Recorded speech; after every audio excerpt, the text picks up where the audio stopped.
Eu aprendi uma chave com Deus que mudou a minha história. Eu já preguei sobre isso várias vezes. A gente aprende na vida de Noé que o sábio discerne o tempo e o modo de todas as coisas. Ele constrói a arca por anos, mas ela serve por dias. Olha para mim, irmão. Noé leva décadas para construir algo que serve para dias.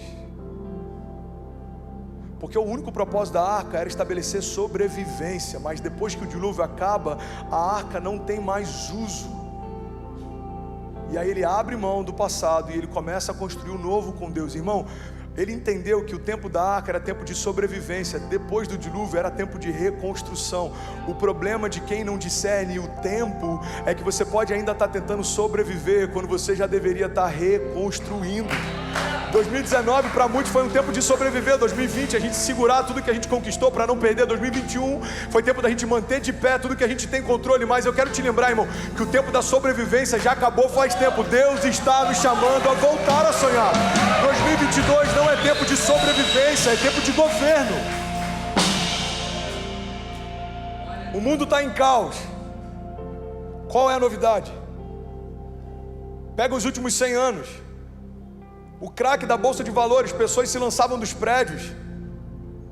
Segunda Guerra Mundial, Primeira Guerra Mundial, a Revolução Industrial foi fenomenal, mas também teve muito sangue, muito suor, teve muitas rupturas. Quantas vezes nações se levantaram, quantos homens se levantaram e foram depostos, removidos. Quantas coisas aconteceram nesses últimos 100 anos. A gente viu a guerra do Afeganistão, a gente viu o 11 de setembro. A gente viu crise no Brasil. Quantas coisas aconteceram nos últimos anos no Brasil? Irmão, não tem nada de novo no caos. Mas eu quero te lembrar que existe algo novo sendo gerado nos céus. Então eu que decido qual é a dinâmica que vai governar o meu dia. Se eu olhar para a terra, eu vou achar que está tudo mal. Se eu olhar para os céus, eu vou me lembrar que Deus continua sendo bom. A sua misericórdia se renova todos os dias sobre a minha vida, irmão. O Senhor é bom e a sua misericórdia dura para sempre. Você pode declarar isso comigo? Diga: o Senhor é bom e a sua misericórdia dura para sempre. Igreja, o Senhor continua sendo bom e a sua misericórdia continua durando para sempre.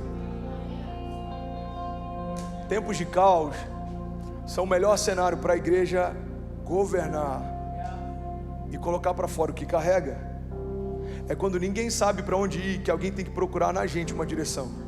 É quando ninguém mais sabe o que fazer, que as pessoas vão procurar em nós uma palavra. É quando ninguém mais sabe a quem recorrer, as pessoas vão procurar em nós um toque de cura.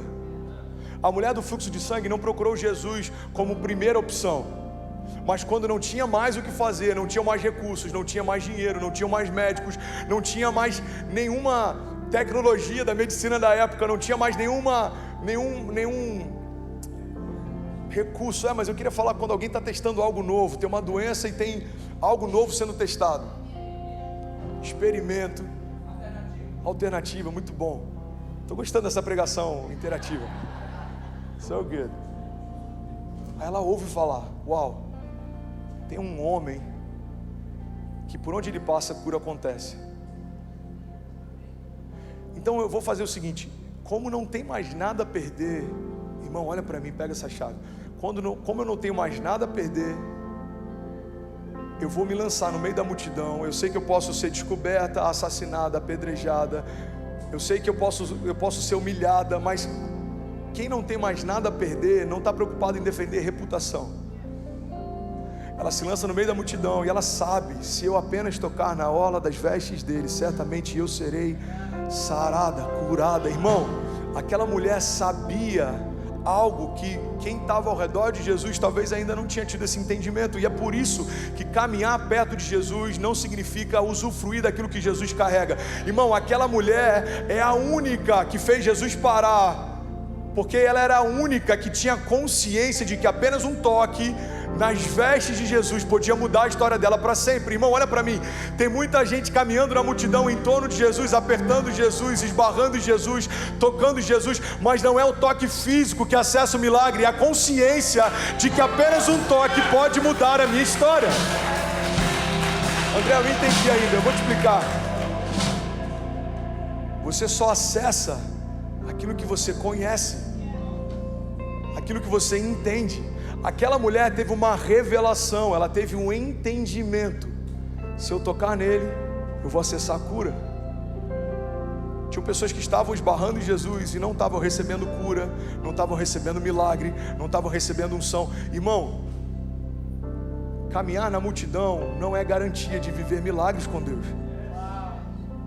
É por isso que eu gosto de convidar você a sempre vir para cá com uma expectativa naquilo que Jesus pode fazer, porque você pode ser mais um sentado no banco, ou você pode ser alguém que veio com fome de Deus e não vai sair daqui sem receber um toque dele. Aquela mulher falou: se eu apenas tocar na orla das vestes de Jesus, certamente serei sarada. E até hoje, milhares de anos depois, a gente está contando a história dessa mulher, porque ela fez algo diferente do que a multidão fez, e por isso ela viveu algo diferente do que aquela multidão viveu. Você está comigo? Diga amém. A mulher do fluxo de sangue tinha um problema. O paralítico que abriram o teto e colocaram ele com uma corda lá embaixo tinha um problema. O cego que gritavam: Jesus, filho de Davi, tem compaixão de mim, tinha um problema. O centurião que foi procurar em Jesus uma palavra de autoridade que liberasse cura sobre o seu servo tinha um problema. Você percebe, irmão, que o que vai diferenciar o que a gente vai viver não é se a gente tem problemas ou não, porque todo mundo aqui tem algum problema. É se a gente sabe a quem recorrer quando o problema bate a nossa porta. O centurião tinha um problema, ele falou: eu já sei quem eu vou procurar, basta uma palavra dele e o meu servo vai ser curado. O paralítico sabia quem recorrer: irmão, não tem espaço na casa, eu vou descer pelo teto, mas hoje a minha cura chega na minha casa. A mulher do fluxo de sangue tinha um problema, mas a diferença de todas as outras que ficaram no arraial com o mesmo sangramento que ela tinha, é que ela saiu do lugar do problema e ela correu para a presença de Jesus. Irmão, o que vai mudar a nossa história, independente do caos que está ao nosso redor, é a presença de Jesus que vai liberar milagres. É a presença de Jesus que vai mudar o meu pensamento, os meus sentimentos.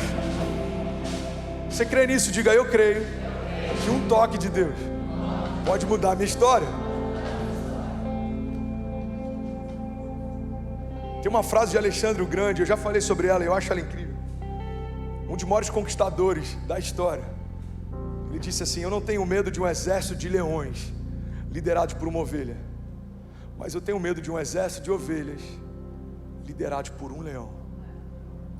Esse cara está falando da igreja e ele nem sabe. Irmão, nós somos ovelhas. A gente não tem uma série de coisas que a gente precisaria para se defender, e é por isso que Deus nos defende. A gente não tem uma série de coisas que a gente precisaria para governar, e é por isso que através de Jesus nós governamos. Irmão, nós somos como ovelhas levadas ao matadouro todos os dias, mas existe um cordeiro que morreu por nós e ressuscitou como um leão. Tempos de caos são tempos perfeitos para vermos Jesus cuidando de nós, irmão. Tempos de crise são um cenário perfeito para vermos Deus cuidando de nós. Eu não sei o que você está vivendo, qual a dificuldade que você tem enfrentado, eu não sei qual é a impossibilidade que você tem, ou qual é o gigante que bateu na sua porta, eu não sei qual é a altura das ondas ao seu redor, ou quais são suas dúvidas, eu não sei qual é a tua inquietação, ou quais são suas preocupações, eu não sei quais são suas impossibilidades. Para alguns de nós são financeiros, para outros são ligados à saúde, para outros são ligados à questão imigratória, para outros talvez você precisa de um mover na tua casa, no teu casamento, mas eu só quero te lembrar, irmão, que a despeito de tudo que se levanta ao teu redor, existe uma palavra de Deus depositada em você, e você precisa acessá-la, você precisa provocar os seus milagres, você precisa crer e declarar e mover o sobrenatural. A palavra da fé é a dinâmica pela qual Deus criou tudo que existe. Eu criei, por isso falei. E aí, tudo bem? Você acabou agora de assistir um vídeo, se você ainda não está inscrito, já se inscreve também no nosso canal, ativa esse sininho aqui embaixo de notificação, e toda vez que eu fizer uma live ou estiver transmitindo uma mensagem ao vivo, você vai ser um dos primeiros a saber. Mas eu deixei mais 2 indicações aqui que eu espero que façam muito sentido para você, então já aproveita e clica para assistir a próxima mensagem, beleza? Seja bem-vindo ao time de incendiários, e eu espero de verdade que essas mensagens mudem a sua vida como elas têm mudado a minha também. Até a próxima, valeu!